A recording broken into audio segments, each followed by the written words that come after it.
Et bonjour les amis, j'espère que vous avez la forme. Aujourd'hui, nouveau podcast, Parlons Biz, la table ronde des investisseurs. Je suis Michael Hartzheim, entrepreneur, investisseur immobilier, marchand de biens, infirmier, père de famille, etc. etc. 55e podcast aujourd'hui. Nous sommes le 5 décembre. Je suis très content d'être parmi vous. Je remercie toutes les personnes qui partagent sur les réseaux sociaux, sur Instagram, sur Facebook, qui me mettent 5 étoiles, qui me mettent un commentaire sur Apple Podcast, iTunes, etc., etc. Ça me permet, iTunes, je ne sais pas si ça s'appelle iTunes, sur Google Podcast, sur Deezer, etc., sur toutes les plateformes de podcast. Je suis partout. N'hésitez pas à me mettre des commentaires, n'hésitez pas à partager mes podcasts si ça vous plaît. Aujourd'hui, on va parler dans un premier temps Kalimo. Kalimo, le meilleur logiciel de gestion locative en ligne, fait par des investisseurs immobiliers pour des investisseurs immobiliers. Essayez-le. Les transferts sur que vous avez sur d'autres plateformes, il s'en occupe. Donc, n'hésitez pas, vous avez tout le lien sous cette vidéo. Vous avez aussi l'incubateur marchand de biens. Si vous voulez vous inscrire sur la liste d'attente, on va ouvrir les places début 2026. Donc, si le marchand de biens vous intéresse, si vous ne voulez pas foirer votre premier investissement de marchand de biens, si vous n'avez pas de thunes, si vous voulez vous former, si vous voulez trouver des associés, si vous voulez monter en compétences, c'est noté en dessous de cette vidéo, de ce podcast. L'Académie des investisseurs rentables, pareil, si le locatif vous plaît, n'hésitez pas. Moi, je suis coach dans l'Académie des investisseurs rentables,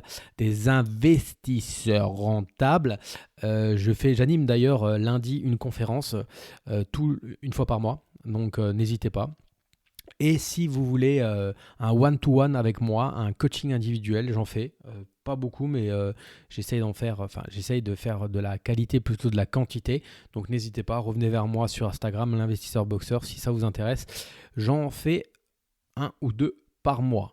Voilà, donc on va commencer ce podcast numéro 55. On va un petit peu parler de mindset, on va parler un petit peu d'état d'esprit, on va parler un petit peu de hacker son cerveau, de mental, de force mentale, de guerrier surpuissant. C'est mon associé Joël qui m'a envoyé une vidéo d'une chaîne YouTube de Matt Kaiz, Matkaiz, Matkaiz.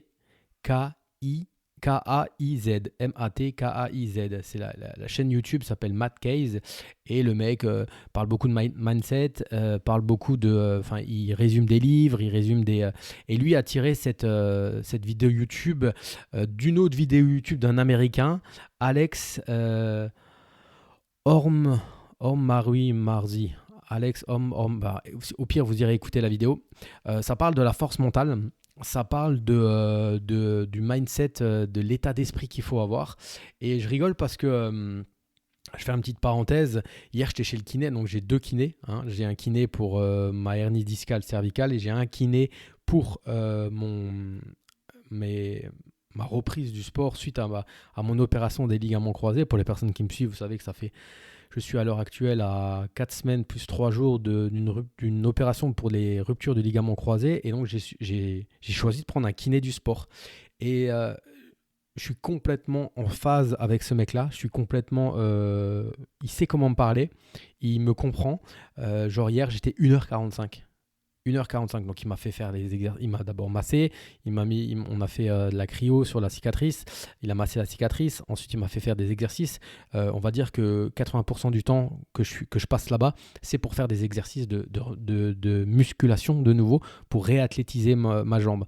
Je suis en avance par rapport à d'autres personnes au niveau de ma récupération. Pourquoi ? Parce que j'ai préparé mon opération, parce que j'avais ce mental de guerrier. De 1, je l'ai préparé. De 2, je suis allé au-delà de la douleur, parce qu'en fait, il faut bouger. Donc, si tu as mal et que tu te dis j'ai mal, je bouge pas, automatiquement, tu as une fonte musculaire. Donc, moi, j'ai bougé très vite. Je me suis fait mal très vite. J'ai pas fait mal à mon genou, je me suis fait mal à moi-même, dans mon cerveau, dans mon mindset de guerrier. Et ce qui fait que hier, il m'a fait faire ces exercices. Après, il m'a dit écoute, j'ai une dizaine de patients en ce moment qui reviennent des ligaments croisés. Je vais vous faire un parcours et je vais noter le classement et je mettrai sur Instagram la semaine prochaine les meilleurs. Et là, il m'a. Comment dire, quand il a dit je vais faire un classement et je vais noter le meilleur à la fin de la semaine, il a complètement changé c'est comme un requin qui sent le sang. Mes yeux se sont ouverts, mon cerveau a complètement shifté. Et il m'a donné donc 4 exercices, hein. J'ai dû faire tirer les cordes comme si on faisait du ski de fond sur 200 mètres. J'ai dû faire de la corde, là, vous savez, la corde, comme vous avez dans le crossfit, là, les cordes que vous tenez dans les mains et que vous tac, tac, tac, tac, tac, tac, tac, je devais en faire 20. 200 mètres de ski de fond, 20 abdos sur une chaise, donc les jambes tendues et ramenées vers soi, et ensuite tirage élastique 20. Ça, je devais en faire le plus de séries possible en 8 minutes. Croyez-moi que j'ai failli tomber dans les pommes, mais j'ai fait 5,5 et demi, 5 tours et demi. Donc maintenant, à voir. On partagera ça sur les réseaux. Si je suis le meilleur ou si parmi toutes les personnes qui reviennent des ligaments croisés il y en a qui sont meilleurs que moi. Après, je lui ai dit, il faut aussi que tu mettes en corrélation avec l'âge des gens. Je trouve pas d'excuses, mais à 40 ans, je pense que j'ai peut-être un peu moins de cardio qu'un mec de 20 ans. Bref, on s'en fout. Aujourd'hui, on va parler de cette vidéo YouTube du mindset. Ça, c'est pas le même. C'est pas pareil que ce que je vous ai dit là par rapport à mon kiné. Là, c'est maintenant un truc où moi j'ai un état d'esprit de compétitif. Moi, j'ai un état d'esprit de gagnant. Cette vidéo-là parle plutôt d'un mindset quand il t'arrive quelque chose. En fait, le mindset t'as un mindset, t'as des objectifs, tu avances et automatiquement, et ça fait sens par rapport à ce que j'ai expliqué la semaine dernière avant de faire le podcast, j'ai eu une mauvaise nouvelle, un mauvais mail. Et vous avez vu, j'ai un peu pété un plomb pendant le podcast parce que je venais de lire le mail 5 minutes avant de faire le podcast, donc c'était complètement à chaud et vous avez été témoin de mon énervement à chaud. Le fait de parler avec vous, vous avez été témoin aussi de ma redescente, ce qu'on appelle pas la descente, mais je vous dirai le nom après. Et en fait, une fois que le podcast était terminé, j'étais redevenu de nouveau sur une vie normale. Et en fait, dans cette vidéo-là, le mec vulgarise vachement bien. Donc on peut avoir un mindset de guerrier, avoir un mindset d'entrepreneur. Moi je dirais plutôt avoir un mindset d'entrepreneur, ça se définit en 4 mots. La tolérance, la fortitude, la résilience et l'adaptabilité. Et en fait, c'est toute une phase. En fait, tu as toute une routine de vie. Ta vie, elle est normale. Donc, en fait, quand ta vie, elle est normale, tu es sur il schématise il fait un schéma, en fait, pour l'expliquer. Tu tires une ligne horizontale, c'est ta tolérance. Donc, toi, tu avances tranquille, tu avances, c'est ta tolérance. Tu fais face à des difficultés dans ta vie et la tolérance, la définition, c'est la quantité de difficultés que tu peux encaisser avant de commencer à changer de comportement. Donc comme je vous dis, moi le matin je me lève, le soir je me couche, j'ai réglé 10 problèmes, le lendemain je me lève, j'en ai 12 en fait. Donc la tolérance, c'est ça, c'est la quantité de difficultés que tu peux encaisser jusqu'à ce que tu commences à péter un plomb en fait. Parce qu'à un moment ou à un autre, tu vois, moi maintenant je me lève le matin, j'ai 12 nouveaux problèmes à régler. À un moment ou à un autre, dans ta vie, et ça m'est déjà arrivé, tu es là, tu dis mais là c'est bon, j'en peux plus. Là j'en peux plus. Là c'est bon, c'est la goutte d'eau qui a fait déborder le vase. J'en ai réglé 15 hier, j'en ai nouveau 30 aujourd'hui, là je pète un plomb, je deviens ouf. Et c'est ça en fait la tolérance. C'est combien de temps tu tiens, combien de temps tu règles ces problèmes jusqu'à ce que ça commence à vraiment t'impacter. En fait, et donc des fois ça peut tenir très longtemps. Donc la courbe elle reste horizontale et elle avance, tac tac tac tac tac tac tac tac tac, elle avance. Et à un moment ou à un autre, tu pètes un plomb. Et donc cette courbe là, elle descend vers le bas. Elle est plus horizontale, elle commence à piquer vers le bas, pas à la verticale nette, mais elle pique vers le bas. Et elle va descendre. Et plus elle descend, enfin la distance où elle descend, ça s'appelle la fortitude en fait. Et c'est l'intensité où ton comportement se dégrade en fait. Donc admettons, tu es là, hop, le lundi tu as 10 problèmes, le mardi tu as 12 problèmes, le mercredi tu as 13 problèmes. Et pour l'instant tu les règles, ton comportement ne change pas, ta tolérance est haute, t'es bon, tu fais face, tu as l'habitude, etc., etc. Et à un moment ou à un autre, le jeudi dans les 15 problèmes que tu as à régler, t'en as un qui t'impacte vraiment. Et là, ça te rend ouf, en fait. Là, ça te rend ouf et là, tu deviens ouf. Donc, ta fortitude est grande parce que en fait ta courbe descend et elle peut descendre, ton pétage de plomb peut être de plus en plus grand, de plus en plus intense en fait. S'il est très intense, c'est que tu as une fortitude faible, et s'il n'est pas intense du tout, c'est que tu as une fortitude forte, c'est que en fait bon, tu pètes un plomb mais vite fait en fait. Et après tu as la résilience. La résilience, c'est le temps le temps où tu restes dans cet état-là, en fait. Le temps que tu vas remettre pour remonter, en fait. Donc la courbe, elle est horizontale. D'un coup, tu as une grosse galère, elle décline. Elle descend pas à la verticale même, mais elle descend toujours en avançant. Donc elle peut descendre très bas ou pas du tout. Et après, un moment ou un autre, elle va remonter. Et c'est ça, en fait. C'est à quel moment elle va remonter et combien de temps elle va mettre pour remonter, pour arriver de nouveau jusqu'à ce que tu arrives à la ligne horizontale, à la tolérance. Et il y en a, par exemple, ils mettent 1 an ou 2 ans avant de remonter. Et ça, c'est... par exemple, si tu prends maintenant comme exemple une rupture. Une rupture, des fois, tu vas ruminer ta rupture. Si tu te fais... si quelqu'un te quitte, ton compagnon te quitte, tu vas peut-être ruminer ça pendant 2 ans, 3 ans. Et ben en fait, là, la résilience, elle va être longue parce que en fait, tu vas ressasser. Moi, je parle avec des gens, des fois, ils te sortent des trucs d'il y a 4 ans. Ils te sortent des problèmes d'il y a 4 ans, en fait. Donc là, la résilience est faible, en fait, mais elle est longue sur le temps, en fait.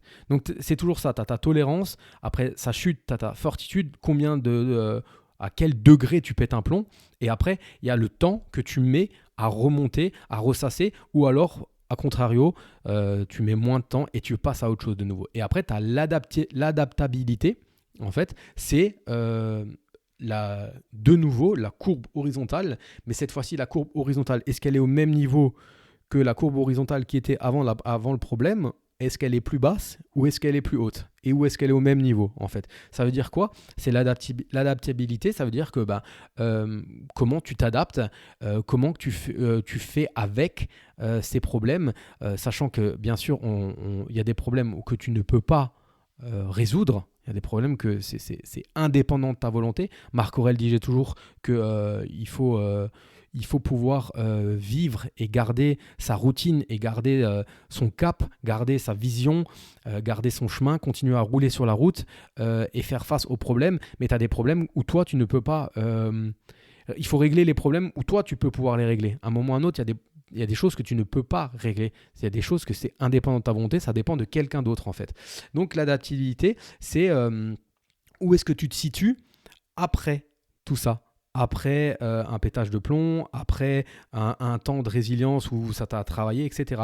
Certaines personnes deviennent plus faibles, certaines personnes deviennent tout à fait de nouveau normales, et certaines personnes deviennent plus fortes, en fait. Et c'est là où je vous dis toujours, dans tous les podcasts, je vous dis, c'est une habitude à prendre, c'est un mindset à avoir. On n'a pas ce mindset-là dès le départ quand on est, c'est de régler des problèmes, d'avoir des stress toutes les 5 minutes à régler. C'est quelque chose qui entre dans sa routine et qui se muscle, en fait, qui se travaille comme un muscle. Ça se travaille tous les jours.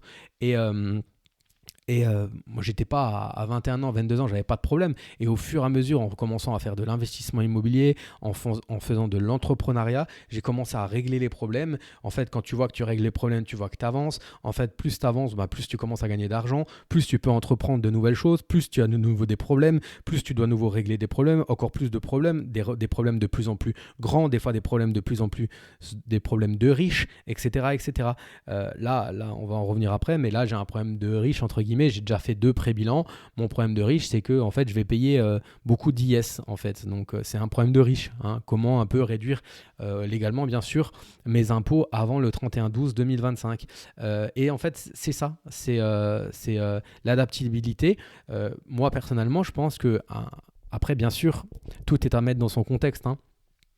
Là, on parle de choses, de problèmes d'entrepreneurs. C'est sûr que si on t'annonce une maladie grave, un décès, un accident, etc., ta fortitude, donc le fait de péter un plomb ou ça te touche, va descendre très profondément. Et ta résilience, le temps que ça redevienne à la normale, va être longue aussi. C'est tout à fait normal. On est des êtres humains, on n'est pas parfait. Mais en fait, il l'explique bien dans cette vidéo, comment il s'appelle encore, Matt Case, que voilà, comprendre le schéma et faire en sorte, en tout cas moi je pense qu'il faut faire en sorte que l'adaptabilité soit toujours plus haute en fait.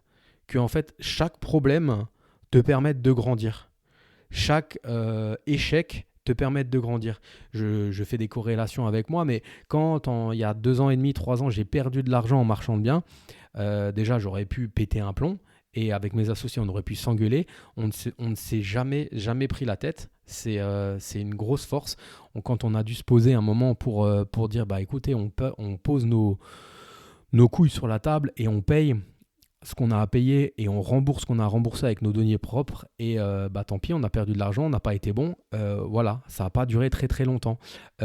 Personne n'a ressorti le truc sur la table pendant 1 an. Donc la résilience était très très faible. Et après, je pense que l'adaptabilité, on a été meilleur parce que du coup, qu'est-ce qu'on a fait?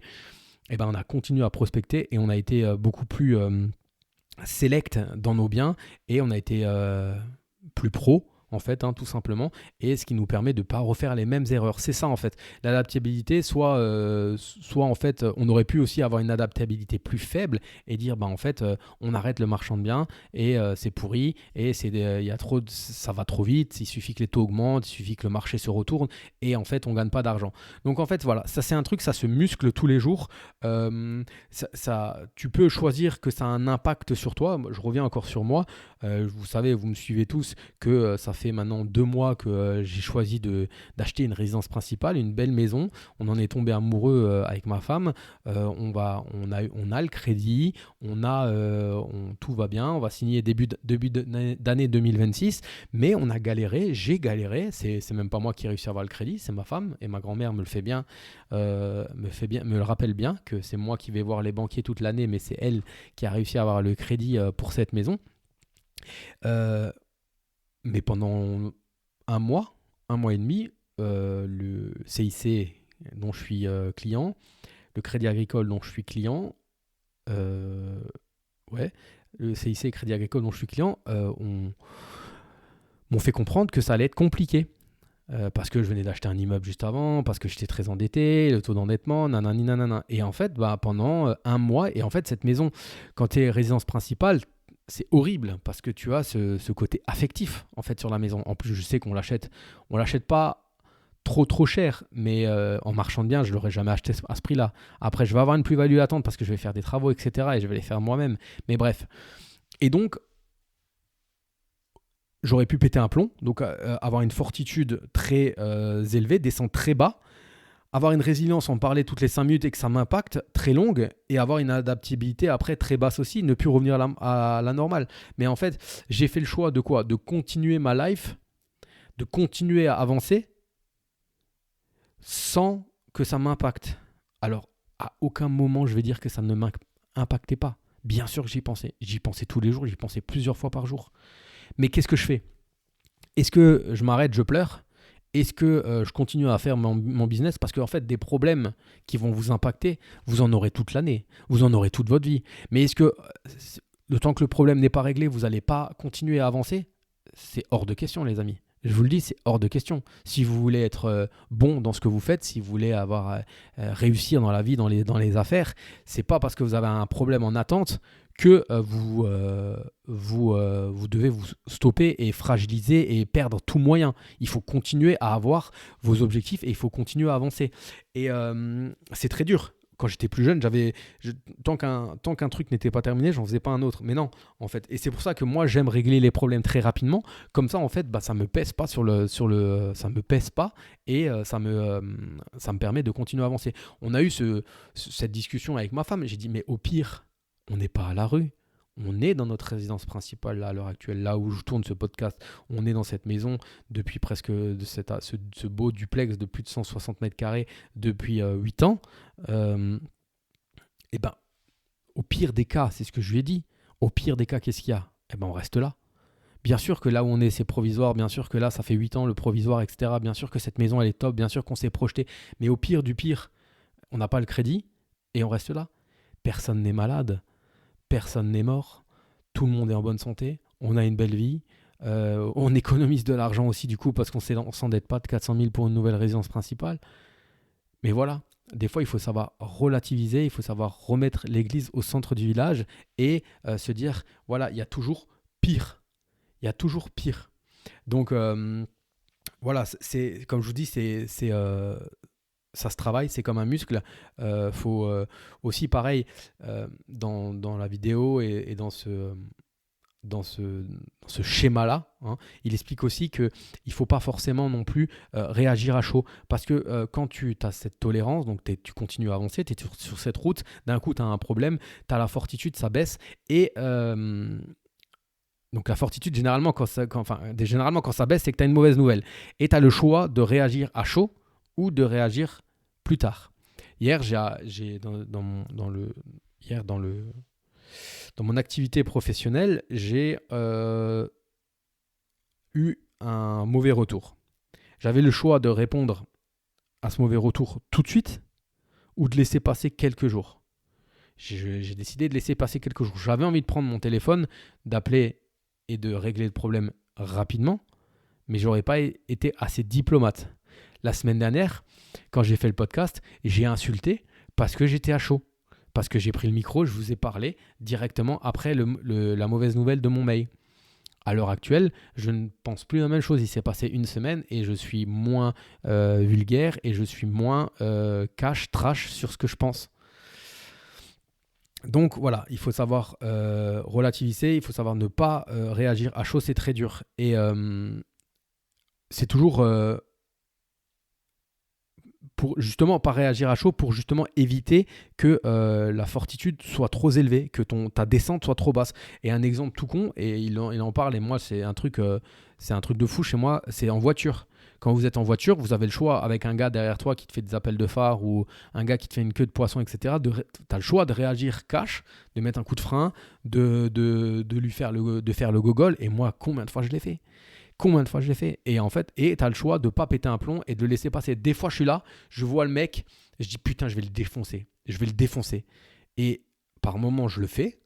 Et par moment, je dis vas-y, double-moi et laisse-moi tranquille. Et en fait, la différence après de ton état d'esprit n'est pas du tout la même. Des fois, en voiture, j'ai déjà eu le palpitant, j'ai déjà eu 22 tensions parce que je me suis énervé avec des mecs que je verrai jamais dans ma vie. Et des fois, je me dis vas-y, tu sais quoi? Vas-y, double-moi. Et c'est là où moi, personnellement, le sport, la boxe, le MMA, le sport en règle générale m'aide beaucoup. C'est que le fait de faire du sport, il y a entre guillemets je me vide entre guillemets de toute l'énergie que j'ai en moi et aussi de l'énergie un peu qui pourrait se transformer en énergie négative. Les fois où j'ai dit bah, tu sais quoi, double-moi, tranquille, vas-y. J'étais beaucoup plus pisse. Pourquoi? Parce que souvent, j'avais déjà fait ma séance de sport. Et en fait, j'avais rien à prouver à personne, surtout en plus quand tu fais du MMA. Il n'y a rien de mieux pour ton ego, parce que là, on parle de pur ego. On parle de pur ego, en fait. Ouais, il me double, il roule plus vite que moi, ouais, il est con et ça, moi je vais lui montrer, moi je suis plus fort. On parle de plus mais à 100 000% d'ego, surtout en voiture. Donc en fait, voilà, moi le MMA, il n'y a pas mieux pour redescendre sur terre, dégonfler le cerveau, dégonfler les chevilles, que de faire du MMA parce que tu auras toujours meilleur que toi. Tu auras toujours un judoka qui va prendre, qui va te retourner, tu auras toujours un lutteur qui va prendre, qui va te retourner, tu auras toujours un boxeur de boxe anglaise qui va te mettre 4 patates, tu les auras pas vu arriver, tu auras toujours un mec du kickboxing qui va venir te mettre des coups de genoux, tu les auras pas vu arriver. Donc voilà. Après, travailler sa résilience, c'est-à-dire le temps que tu mets avant de revenir de nouveau sur une vie normale, entre guillemets. Voilà, c'est ce que je disais avant, c'est être positif, te dire de toute façon, déjà être positif, se dire que de toute façon, ça va bien se passer. On a fait les choses correctement, ça va bien se passer, et que de toute façon, quoi qu'il arrive, il y a des choses où tu n'as pas d'impact, donc repasse. Oublie, mais fais en sorte, arrête de ressasser et fais en sorte que de continuer à vivre normalement en fait. Et ta vie sera toujours échelonnée de ça, donc si tu dois ressortir des vieilles rancœurs toutes les 5 minutes, et si tu es en plus entrepreneur, et si en plus, bah voilà, je reviens sur, tu peux avoir maintenant un meilleur ami ou une meilleure amie qui te fait un coup foireux, tu peux avoir, moi j'ai eu le cas dans ma vie, avec des potes où on se parle plus et ça travaille parce que c'est des potes avec qui tu as passé des super moments et tu es là, tu les croises des fois et tu te dis à peine salut. Ça peut t'impacter. Comme tu peux prendre la décision de passer à autre chose et d'arrêter de faire en sorte que ça t'impacte parce que de toute façon, voilà, il y a des choses en plus où tu peux même pas réagir. Vous êtes deux dans cette situation-là. Et comme dans un couple, tu peux, voilà, elle t'a quitté, ou il t'a quitté, t'as fait un coup de pute, t'as fait un coup de pute, et tu peux décider d'en parler pendant 10 ans à toute la terre entière, ou tu peux décider d'arrêter d'en parler et d'aller de l'avant. Aller de l'avant, en fait. Donc, et ça, t'en auras tout le temps. Donc, à un moment ou à un autre, à toi de décider. Tu es seul maître de comment que tu... En fait, tu es seul maître de comment que tu adaptes ton cerveau. Si on doit résumer cette vidéo. C'est toi qui décides si ça t'impacte ou pas. C'est toi qui décides de mettre un coup de frein sur l'autoroute ou pas. C'est toi qui décides de passer à autre chose ou pas. C'est toi qui décides. C'est toi qui décides. Je dis attention, c'est pas facile.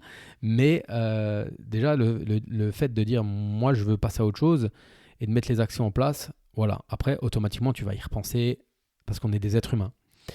Et travailler sur ton adaptabilité, bah voilà, c'est au minimum, tu reviens. Moi, je pense qu'au minimum, il faut revenir de nouveau sur un curseur au même niveau. Mais pour moi, il faut que chaque épreuve te fasse grandir et te fasse devenir meilleur. Je vais avoir 40 ans l'année prochaine. Et je remarque quand même maintenant, tout doucement, que j'ai un truc qui s'appelle l'expérience. Je remarque quand même tout doucement que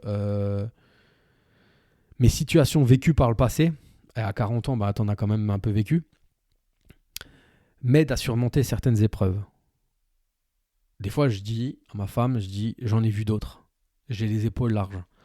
Et en fait, bah oui. Alors, c'est sûr que quand tu as 19, 20 ans, tu as moins de vécu et tu es plus fragile, entre guillemets, ou tu as moins de carapace pour faire face à certaines problématiques.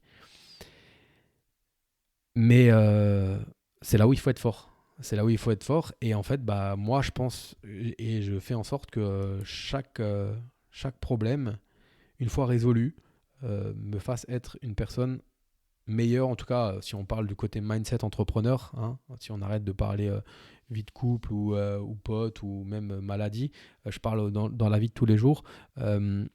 Marchand bien, par exemple, voilà, tu as fait 3 mauvaises OP. Il faut que ton adaptabilité, elle soit meilleure, elle soit au-dessus pour que tu n'aies plus jamais fait 3 mauvaises OP, que tu sois super exigeant et que tu gagnes de l'argent. Donc voilà les amis, je voulais vous partager ça parce que cette vidéo, il me l'a envoyée, je l'ai écoutée le lendemain, je l'ai écoutée 2 fois, et je l'ai écoutée 3 fois et je l'ai même écoutée 4 fois du coup parce que j'ai dû la réécouter une 4e fois pour préparer ce podcast et pour vous faire un peu un résumé. Mais l'idéal, le schéma, il est bien expliqué sur YouTube, je vous invite à aller le voir. Sinon, on va parler un petit peu des 3 piliers que je parle dans chaque podcast, hein, vie ma vie de sportif. Donc je vous ai dit, hein, j'ai un kiné vraiment au top. J'ai 2 kinés au top, mais là le kiné pour le genou, il est vraiment bien.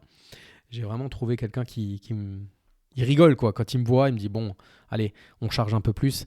Allez, on fait ça. T'es encore chaud là, t'as encore le temps. Ouais, tu veux encore faire un peu de cardio. Ouais. En fait, c'est plus qu'un kiné, c'est un coach sportif. Et il est kiné de l'équipe de France de karaté. Il était kiné dans une équipe de foot. Il fait beaucoup de formations, donc c'est bien. Sinon, je continue le coaching aussi en parallèle. La semaine dernière, j'en ai fait 2. J'ai fait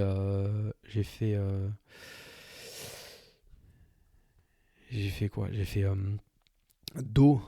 J'ai fait dos, abdos et après j'ai fait pec, triceps. Alors vendredi dernier, j'ai fait pec, triceps pendant 1 heure avec un coach à côté de moi. C'était vendredi à 14h. J'avais mal aux pectoraux jusqu'à lundi. Mais quand je vous dis mal, quand je touchais mes pectoraux, j'avais l'impression d'avoir un hématome. Donc je suis super satisfait, hein. Je suis toujours super satisfait. Je suis toujours sous créatine, magnésium, collagène, glycine, vitamine. Et ce matin, les amis, je suis fier de vous dire que ce matin, j'ai affiché 72,5 kg. J'étais quand même à 76 à la sortie de l'été. Donc c'est cool. Bon là, on va bien sûr arriver sur les fêtes de Noël, et on est vendredi matin. Donc vous pensez bien que lundi matin, ça ne sera pas la même histoire parce que ce soir, j'ai un repas. Demain soir, j'ai un repas. Dimanche soir, je vais au restaurant. Donc, ça se dessine. Ça prend du temps. En janvier, ça fera 2 ans que j'ai décrété que je faisais une transformation de mon physique. Donc ça fera 2 ans. Et oui, je ferai une photo, mais je suis pas non plus bodybuildé, je suis pas non plus avec des tablettes de chocolat, mais en fait, lentement mais sûrement, ça se travaille et ça commence à avoir de la gueule. En tout cas, moi, je suis content, mais je lâche pas parce que c'est un combat de tous les jours, hein. La diète, le sport, enfin le sport, j'y vais avec grosse envie. La diète, la diète, c'est. Alors, je dis pas que si c'est dur, mais il y a une chose que je remarque là. En plus, je sais pas si c'est parce que c'est l'hiver ou quoi que ce soit, mais j'ai quand même de moins en moins besoin de boire un apéro. Alors, est-ce que c'est parce que c'est l'hiver, c'est grisonnant, etc. Peut-être cet été, j'aurais nouveau envie de boire un apéro. Mais je remarque quand même que petit à petit, euh, cette envie de rentrer chez moi, de me poser avant de manger, de boire une bière, ouais, je l'ai moins. Je l'ai moins parce que le premier confinement m'avait quand même mis une sacrée mauvaise habitude avec ça. Et je pense que, bah, comme tout, hein, petit à petit, en fait, ben, tu réduis et après, tu en as peut-être moins besoin. Ensuite, ben, dans le volet vie ma vie d'investisseur immobilier, donc, alors, ça fait 1 an que je vous parle de cet immeuble de Saint-Cloud. Et hier, j'ai décrété que j'allais appeler le tribunal d'instance et j'ai demandé à parler à la greffière. Donc j'ai réussi à avoir la greffière qui s'occupe de ce dossier-là. Et elle savait de quoi je parlais. Et j'ai réussi à lui faire dire qu'elle connaissait le dossier. Je lui ai expliqué la problématique et je lui ai dit que ça serait. Alors je l'ai brossé dans le sens du poil, les amis. M'enregistrer tellement que je lui ai parlé. J'ai fait de la lèche, hein, comme on dit. Je lui ai dit qu'elle croulait sous le travail, que j'en avais conscience, mais que si elle pouvait mettre sur le haut du panier ce dossier-là, ça nous avancerait énormément. Et elle n'a pas dit oui, mais elle a dit elle va voir ce qu'elle peut faire. Il ne faut pas les brusquer quand vous appelez comme ça les greffiers. Il faut savoir les prendre dans le sens du poil. Mais maintenant que je sais dans quel tribunal elle travaille, je vais la semaine prochaine lui ramener un petit panier garni à elle et à son équipe et pour Noël, et en espérant que ça se décante rapidement. Parce qu'en fait, si elle décrète de travailler dessus demain, moi, la semaine prochaine, je peux acheter le dernier lot et commencer surtout les travaux de cet immeuble de Saint-Cloud et avancer là-dessus. Sinon, avec mon associé, on a visité un agent immobilier. Il nous dit ouais, j'ai un immeuble là, le mec, il en a marre, il est prêt à le lâcher. En fait, on est allé, c'était pas un immeuble, c'était une maison en fait. Enfin, on peut faire 3 lots, mais à l'heure actuelle, il y a 2 gros garages au rez-de-chaussée. Premier étage, il y a un appart et après un grenier. Donc en fait, un lot. Et il y a des fissures, etc. Il y a une petite mamie qui est dedans depuis 25 ans. Elle paye un loyer dérisoire, 270 euros. Et on va lui proposer 3000 balles. On va lui proposer 3000 balles au mec. Moi, j'avais pas pensé lui faire 1 euro symbolique, mais on va quand même lui proposer 3000 euros. Et la vente de mon local commercial, vous savez, je vous en avais parlé. Hein, aujourd'hui, ça fait plus de 11 jours. J'ai toujours pas l'argent sur le compte. Donc, j'appelle mon notaire tous les jours. Je lui dis qu'il mette un peu la pression au notaire vendeur. Et j'ai fait la simulation sur cette SCI, hein, je vous disais. N'attendez pas que les bilans soient clôturés pour tomber des nues sur l'IS que vous avez à payer. Moi, on est début décembre et je sais déjà à peu près, hein, grosso modo à 95%, combien je vais payer d'IS. J'ai pas attendu que ça soit terminé. Donc, je sais exactement la trésorerie que je dois avoir, etc. Et quand est-ce que je vais devoir payer. Donc, surtout sur les boîtes où vous avez arbitré, par exemple sur des SCI, vous avez vendu, il y a réintégration des amortissements, des choses comme ça. C'est bon des fois de se poser avec le comptable avant que tout soit enregistré. Et vie ma vie de marchand de biens, bah écoutez, on travaille là sur l'immeuble de 4 lots, donc on est compromis sur 2 sur 4. On était mercredi avec le maître d'œuvre pour diviser les 2 lots du duplex des propriétaires et ajout de compteur électrique. Et on a travaillé pendant 3 heures sur cet immeuble-là. Et on commercialise du coup déjà en parallèle les 2 lots, bien qu'il y ait des travaux de placo à effectuer, il y a des travaux de placo, d'électricité, etc. pour ajouter les compteurs, enfin pour mettre l'électricité bien avec chaque compteur, etc. Mais ça ne nous empêche pas de commercialiser en même temps. Et on vend à un investisseur 2 lots sur 4 qu'on accompagne parce qu'il va en faire sa résidence principale, l'autre pour du locatif, donc on l'accompagne dans les travaux. On met sur la boucle notre maître d'œuvre qui s'occupe de l'immeuble et qui va peut-être probablement s'occuper aussi de ses travaux à lui. On l'amène vraiment, cet investisseur, à on l'épaule en fait, hein, du mieux qu'on peut pour que tout se passe bien et que derrière, il soit content. Et l'idéal, c'est faut toujours penser win-win. Il débute, il a déjà un ou deux lots, il a un bon mindset, il a un bon travail, donc au niveau bancaire, je ne pense pas que ça posera problème. Et donc à nous après de l'accompagner dans ça pour que peut-être même un jour, dans les années futures, il nous rachète peut-être un autre lot ou pas. Mais même, l'idéal, c'est que ça soit fait correctement. Parce que nous, après d'ailleurs, on voit encore deux lots au-dessus. Si en bas c'est mal fait, ça peut impacter nos ventes, etc. Donc c'est gagnant-gagnant en fait, hein. Le temps qu'on passe avec lui, c'est que pour que tout le monde soit content à la fin. Et au niveau des petits studios que j'achète avec un autre associé, on attend de signer un compromis d'achat. On a signé une promesse de vente à un acheteur. On attend son attestation de financement. Et en fait, là vraiment, avec cette société-là, on marche vraiment en escalier. En fait. Donc, on a signé la promesse de vente. Il faut qu'on ait l'attestation de financement. Une fois qu'on a l'attestation de financement, on va un petit peu accélérer pour signer le compromis d'achat pour le deuxième. Comme on a une attestation de financement aux yeux de la banque, c'est comme si c'était vendu, donc elle va nous prêter sur le deuxième. Et on en a un troisième un peu ailleurs en France que celui-là, on n'arrive pas à faire financer parce qu'on est sur Lyon. Donc on vient avec une demande de 75 000 € sur Lyon. Personne ne nous finance, c'est trop peu. Donc on y va cash. Et le but, c'est de le revendre aussi rapidement. Et je suis en attente sur 2 immeubles en cours de négo aussi.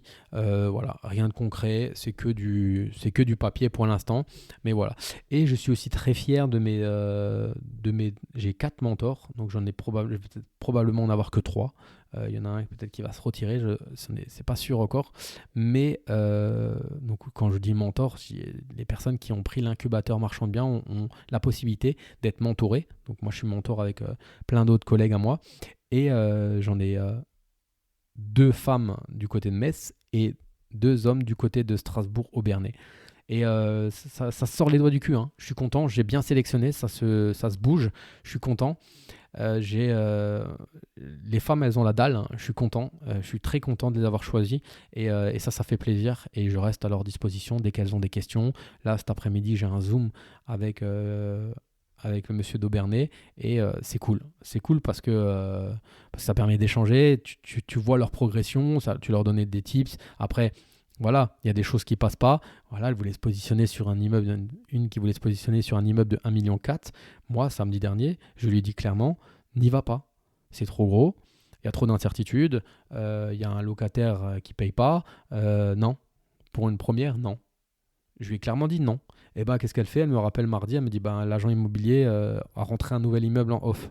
Donc voilà, boum. C'est ça en fait. Et c'est super excitant. C'est ça qui est trop cool en fait dans ce qu'on fait. C'est que quelqu'un t'appelle, tu dis ouais j'ai quelque chose, donc tu vas voir. T'es monté en adrénaline et au final tu vas voir c'est pourri. Finalement t'as pas envie d'aller voir et t'arrives là-bas, tu commences à avoir les yeux qui s'ouvrent comme moi hier chez mon kiné et tu vois le potentiel. Tu dis ouais je peux faire là, je peux faire là. Après tu dis bon il faut négocier. Tu fais une négo, tu l'argumentes, tu fais les choses correctement. Il passe pas, t'es déçu. Mais voilà comme dit. On en parle toujours pareil, fortitude, résilience, adaptabilité, tu continues à avancer. Ou alors, ça t'impacte, mais l'avantage dans notre métier à nous, entre guillemets, c'est que pour acheter, t'as rien à perdre. En fait, tu t'es affiché 120, tu fais une offre à 60, tu as un nom. La seule chose que tu as, c'est un nom. C'est tout. Voilà les amis, j'espère que ce podcast vous a plu. Mettez-moi autant d'étoiles que vous pouvez. Calimo, n'hésitez pas. Franchement, si vous faites du locatif, n'hésitez pas. Sinon, vous avez tous les liens. Si vous voulez aussi peser 72 kilos, commencer à avoir des pectoraux, ce que mon coach m'a dit, hein, il m'a quand même dit, je m'excuse de faire de toi une machine de guerre. On verra. Mais c'est vrai que les biceps et les épaules elles commencent à avoir de la gueule. Elles commencent à être très larges même. Donc voilà, vous avez aussi 5% chez YAM Nutrition. Vous avez le code Boxer5 sous la vidéo, sous le podcast. N'hésitez pas. Et je vous dis à la semaine prochaine. Ciao, ciao.